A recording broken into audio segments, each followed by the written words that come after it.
Hey guys, welcome back to my channel. My name is Makaya, and as you can see from the title, today's video is actually going to be a Q&A. So I have compiled a bunch of questions from prospective first-year international students about specific things they would like to know before coming to the US, and today I will be answering them here. But before we get into that, please hit the subscribe button if you're not yet subscribed, and hit that bell button as well so you can be notified every time I post a new video. All right, let us quickly get into this Q&A. So the first question I have is, how did you adapt to a new environment and did you experience culture shock? I think it took me like 3 months to fully adapt. The first month was very difficult. I remember calling my mom one day telling her that I wanted to leave and come back home because I just felt that this place was not for me. Everything just seemed to be moving so fast and I felt left behind in most of the things. And also, I had never been away from home ever. I was never at a boarding school.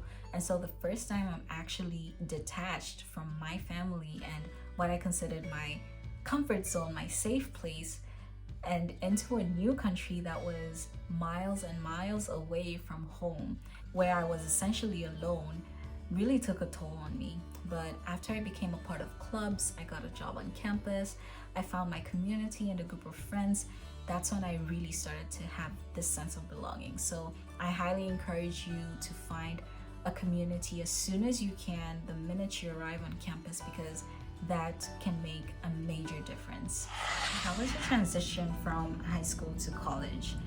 So as a high school student, my time was mostly spent studying and making sure I had good grades. But then when I went to college, I had to step out of that mentality and routine because I realized that your experience outside the classroom is just as important as your academic performance. So I had to balance my time studying as well as doing extracurriculars like research, being part of clubs and professional societies, and also working.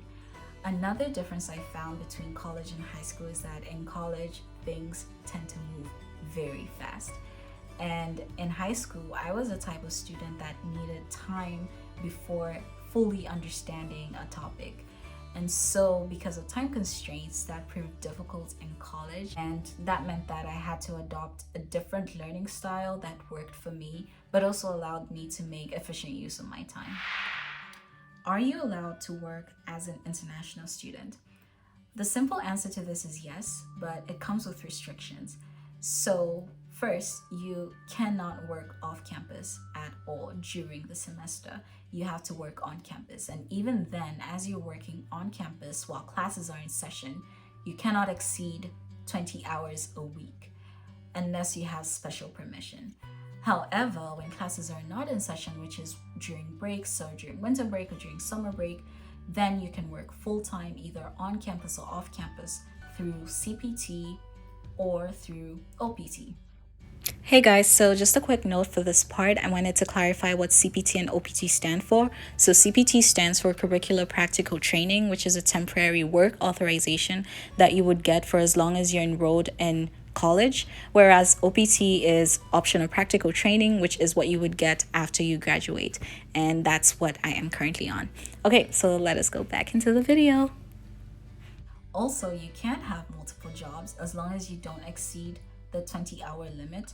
So for example, I had 3 jobs. I worked as a math tutor, a computer lab operator, and as a research assistant. So I would highly encourage you to get a job because not only will you gain valuable experience, but you can also earn some extra money through that. The next question is, what is the classroom style and grading system like? So this will depend on the university you're at as well as the course you're taking. So I have taken classes with only 12 people and I've taken classes with about 800 people. Some professors might require that you participate and others really don't care. Some professors might fix the grades. So for example, you can only get an A if your grade lies within a specific range, and other professors might decide to curve the class. And what that means is that your grade would depend on the average of the class. So I would definitely recommend going through the syllabus at the beginning of the course just so you understand what the professor requires of you, because this will vary from professor to professor. The next question is, how did you manage your workload and were you ever stressed? It was difficult. There were times I really felt like I was at the end of myself and I just couldn't continue. I couldn't go on because things were just hard, especially as I started taking more of the higher level engineering classes. Everything just started to seem more and more abstract, and I just could not even understand what I was learning anymore. And so that's when the stress would kick in. And what would help me a lot was talking to my friends and also just taking breaks, which I think is highly underrated. So, just taking a step back from everything really helps, and also talking to professionals, which is something I highly recommend. Talking to your school counselors is something that can make a big difference in terms of how you manage your stress.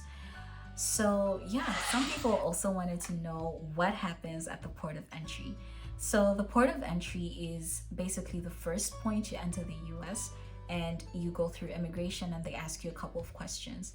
I don't remember exactly what questions they asked, but I do believe they ask you the name of the school you're going to, the address, and who's the contact person upon arrival.